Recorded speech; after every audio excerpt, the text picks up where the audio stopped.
My name is Alyssa Morgan. I am 29 years old from Austin, Texas.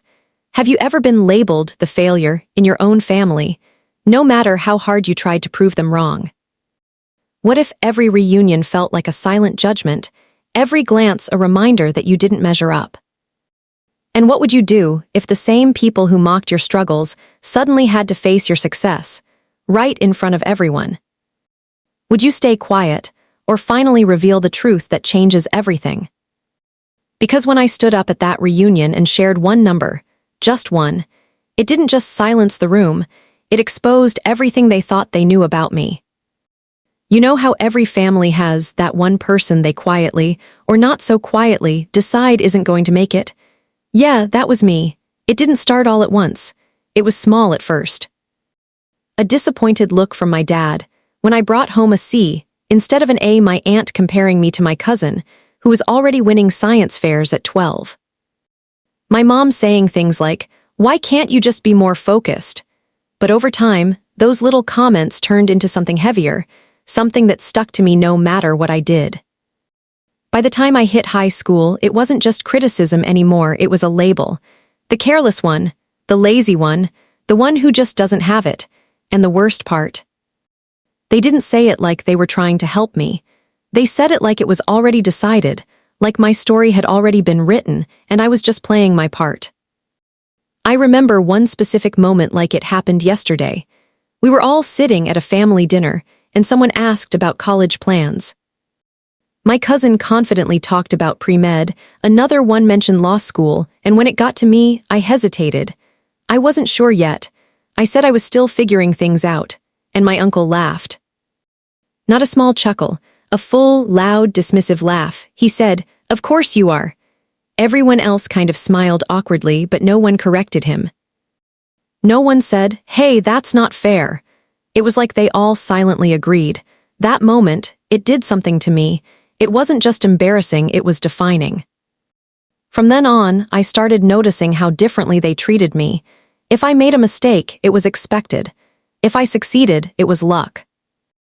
If I tried something new, it was another phase. Nothing I did ever seemed to update their opinion of me. I could get better grades, and they'd say, "Let's see if you can keep it up." I could take on responsibilities, and they'd say, "Don't mess it up this time." It was like I was stuck in a version of myself they refused to let go of. And slowly, I started believing them. That's the part people don't talk about enough. When you hear something over and over again, especially from people you're supposed to trust, it doesn't just hurt, it rewires how you see yourself. I began second-guessing everything. Before speaking, I'd think, what if this sounds stupid? Before trying something new, I'd think, what if they're right about me? I played smaller. I stopped raising my hand. I avoided opportunities because failing publicly would just prove them right. Even when I succeeded, I felt like an imposter, like I had somehow tricked everyone and would be exposed any second. And the crazy thing is, my family didn't see any of this. To them, I was just not living up to my potential. But they never realized they were part of the reason why. They didn't see the pressure. They didn't see the self-doubt. They didn't see how their words followed me into every decision I made. And over time, I stopped trying to prove them wrong. Not because I agreed with them, but because I was exhausted. Exhausted from chasing approval I was never going to get. Exhausted from trying to rewrite a story they refused to update. So I leaned into the silence.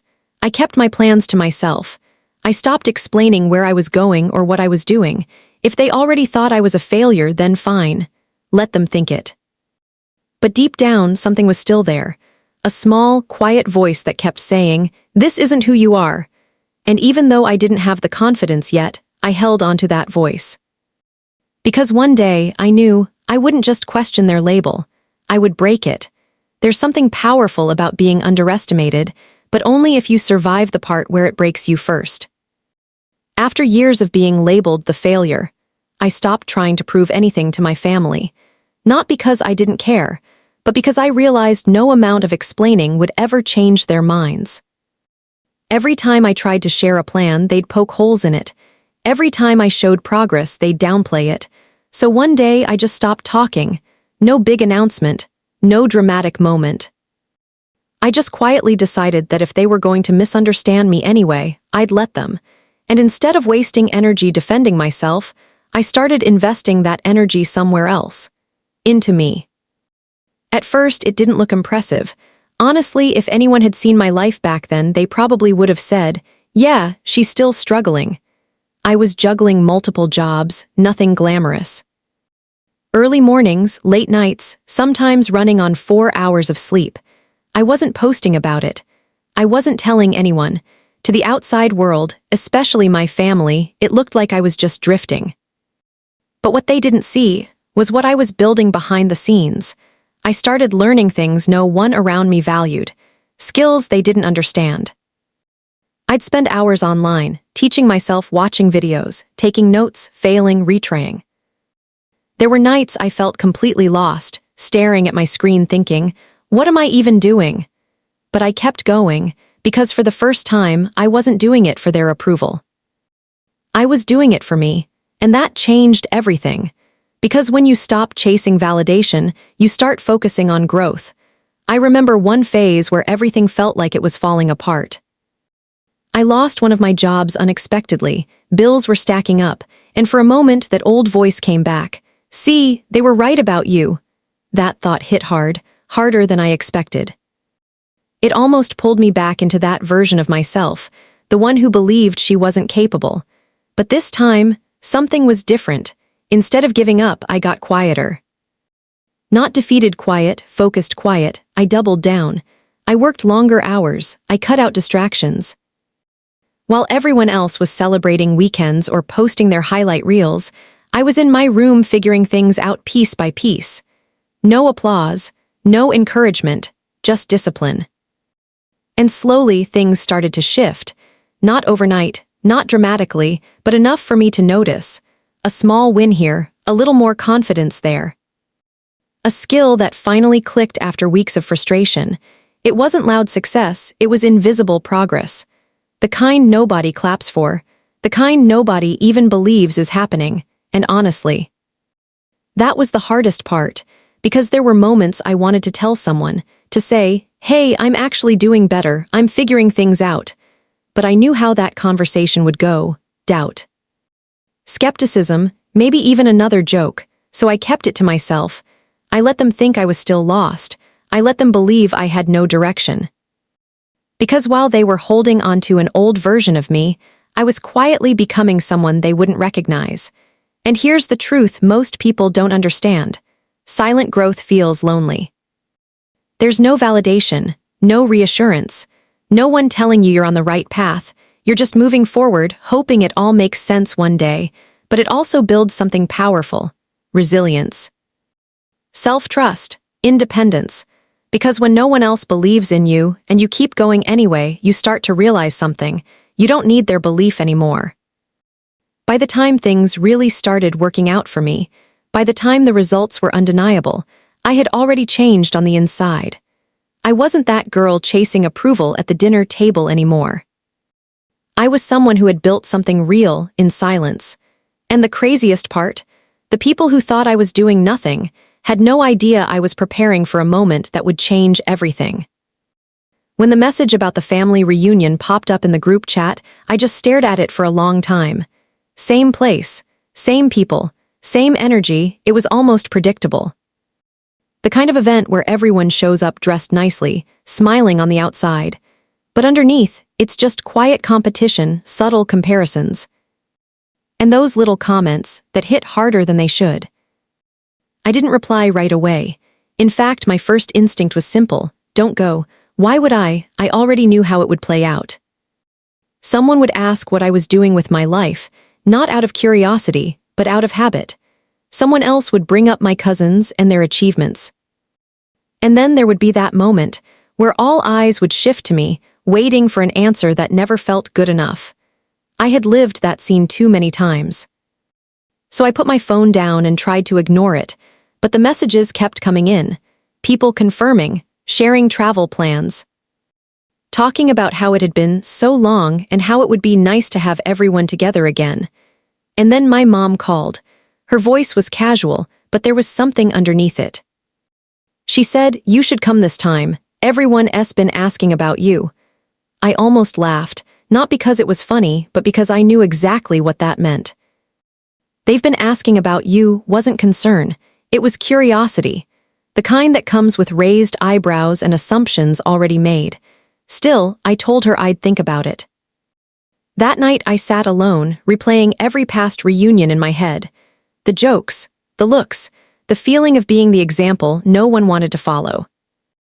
And for a moment, I felt that old hesitation creeping back in. Why put yourself through that again? But then something shifted. Because this time, I wasn't the same person. They thought they knew me. They thought my story hadn't changed. They thought I was still stuck in that same version they labeled years ago. And for the first time, I realized something. If I didn't go, they'd never have to question that belief. So I said yes. Not out of excitement, not even out of obligation. But because deep down, I knew this reunion wasn't going to be like the others. The day I arrived, everything felt familiar in the most uncomfortable way. The same house, the same voices. The same energy that made me feel like I had just stepped back into a role I had outgrown. People greeted me with smiles, but I could read between the lines. "Oh, you came. It's been a while. So, what have you been up to?" It all sounded polite, but the tone, it carried history. I kept my answers simple, short, neutral. "I've been working, just focusing on a few things, nothing too detailed, nothing that invited judgment." And that's when I noticed it, the glances, the quick looks exchanged between relatives. The slight nods, like they were silently confirming something about me. It wasn't loud. It wasn't obvious. But it was there. They had already decided who I was before I even said a word. Dinner started, and everyone gathered around the table. Conversations overlapped, career updates, achievements, plans. My cousins were talking about promotions, investments, big milestones. And just like before, I could feel it building. That familiar tension. That moment where the spotlight slowly shifts and lands on me. I picked up my glass of water, trying to stay calm. Not nervous, just aware, because this wasn't new. I had been here before, but what they didn't know. This time, I wasn't walking in as the failure. I was walking in with something they had never seen and never expected. And as the conversation got closer and closer to me, I realized something that made everything feel different. This didn't feel like a trap anymore. It felt like a setup. Not for me to fail, but for the truth to finally show up in a room that had ignored it for years. And when that moment came, I wasn't going to avoid it. I was ready. It always starts the same way. There's laughter, side conversations, plates being passed around, and then slowly, almost like a script everyone's memorized, the focus shifts. One by one, people share updates about their lives. Promotions, degrees, new houses, big plans. I sat there quietly listening, not intimidated, not even uncomfortable, just aware, because I knew what was coming next. It didn't take long. My aunt leaned back in her chair, glanced at me with that familiar expression, the one that looks like curiosity but feels like judgment, and said, "So, what about you? What are you doing these days?" There it was, the question, simple on the surface but loaded with years of assumptions underneath. The table got quieter. Not completely silent, but quieter in that way where you can feel people listening, even if they're pretending not to. I put my fork down slowly. Now, in the past, this is where I would have deflected. Gave a vague answer, smiled it off, tried to move the conversation along before it turned into something else. But this time, I didn't. I looked up calm. "I've been working," I said. It was a simple answer, neutral, safe, but it wasn't enough for them. My cousin smirked slightly and said, "Working, doing what exactly?" There it was again, that tone, not genuine interest. A challenge, like they were waiting for me to say something they could quietly dismiss. For a split second, I felt that old version of myself trying to come back. The one that shrinks. The one that overexplains. The one that tries to sound impressive enough to earn approval. But I didn't let her take over. Instead, I stayed calm. "I've been building a few things," I replied. Still vague, still controlled. But now they were leaning in, because vague answers don't satisfy people who already think they know the full story. They want details, not to understand you, but to confirm what they believe. My uncle chuckled under his breath and said, "Sounds like you're still figuring things out." A few people smiled. Not cruelly, but not kindly either. Just enough to remind me of who they thought I was. And that's when something inside me shifted. Not anger, not frustration, clarity. Because in that moment, I realized something powerful. They weren't asking to understand me. They were asking to validate the version of me they had already decided on. And for the first time, I didn't feel the need to correct them. I felt the need to end it. So I leaned back slightly, took a breath, and said, "Actually, I'm doing pretty well." The tone changed immediately. You could feel it. A subtle pause, a flicker of curiosity. Maybe even a hint of disbelief. My aunt raised an eyebrow. "Oh, really?" And there it was, the opening. Now I could have explained everything, the long nights, the skills I built. The work I put in behind the scenes. I could have told them the whole story, every struggle, every step, every small win that led me here. But I didn't. Because I knew something they didn't. They wouldn't respect the process, but they would understand the result.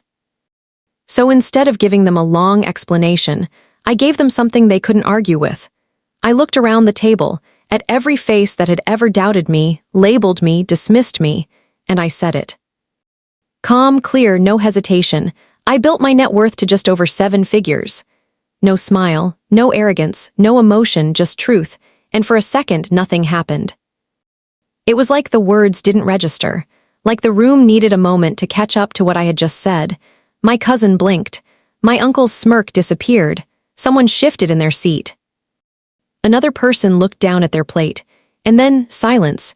Not awkward small talk silence, real silence. The kind that fills the entire room and makes everything else fade into the background. No one laughed. No one questioned it. No one made a joke. Because suddenly, the narrative they had built about me didn't make sense anymore, and they didn't know how to respond to that. I didn't say anything else. I didn't need to. Because in that moment, I realized something that made everything worth it. It wasn't about proving them wrong. It was about finally saying something that they couldn't ignore. And for the first time in my life, they had nothing to say back. You'd think a moment like that would feel loud. Like there'd be gasps, questions, maybe even arguments. Something dramatic, something explosive. But it was quiet. Uncomfortably, undeniably quiet. After I said it, after I calmly stated my net worth, it was like the entire room paused at once. Conversations stopped mid-sentence. Forks hovered above plates. Even the background noise from the kitchen seemed to disappear. For a second, I almost wondered if I imagined it. But I didn't, because I could see it on their faces. Confusion, disbelief. And something else, something they weren't used to feeling when they looked at me. Uncertainty. My cousin, the one who had smirked earlier, blinked a few times like she was trying to process the number. My uncle, the same one who laughed at me years ago, suddenly looked very interested in his drink. My aunt opened her mouth slightly, like she was about to say something, but then didn't. No one knew how to respond, because for years they had all been working with the same version of me, the failure, the one who never quite figured things out, the one who needed direction. And in one sentence, that version didn't exist anymore. It didn't match reality, and they weren't prepared for that. The silence stretched longer than I expected. Not in an awkward way, but in a heavy way. Like the room itself was trying to catch up to a truth it had ignored for years. And in that silence, something strange happened. I didn't feel the need to fill it. Old me would have. Old me would have laughed nervously, added extra details, tried to soften the moment so everyone else felt comfortable again. I would have said something like, "It's not a big deal," or "I just got lucky," just to ease the tension. But this time, I let it sit, because for once, I wasn't the one who needed to explain myself. They were the ones trying to make sense of everything they had gotten wrong. Eventually, someone cleared their throat. Another person shifted in their chair. A quiet, forced conversation started back up, but it wasn't the same. The energy had changed, completely. The confidence they once had when speaking to me, gone. The subtle superiority in their tone. Gone, the assumptions, gone. Now there was hesitation, carefulness, almost like they were choosing their words more thoughtfully, afraid to say the wrong thing. And that's when it hit me. This wasn't about the money, not really. It was about control. For years, they controlled the narrative of who I was. They decided my place in the family hierarchy. They defined me based on outdated versions of my life and never bothered to update their perspective. And I let them, not because I agreed, but because I didn't know how to challenge it. Until now.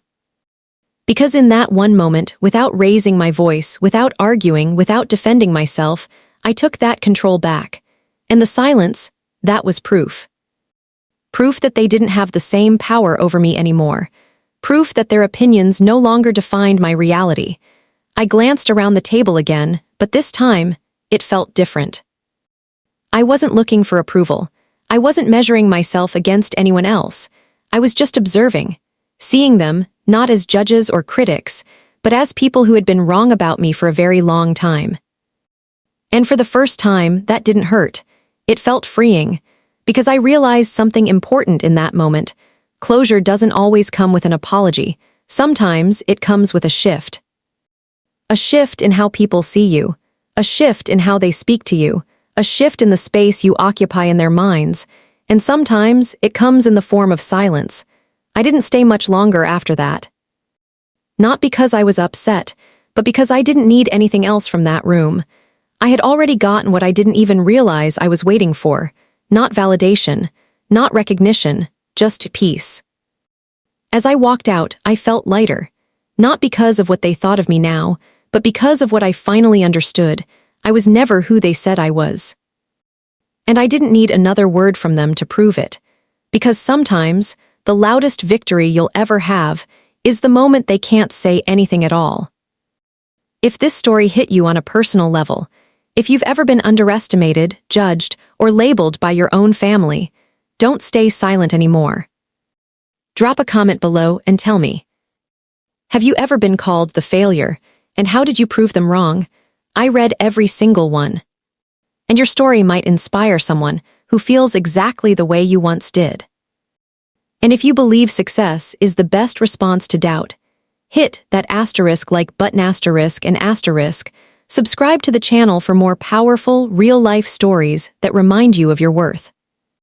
Because sometimes the world won't believe in you, so you have to believe in yourself until they have no choice but to see it.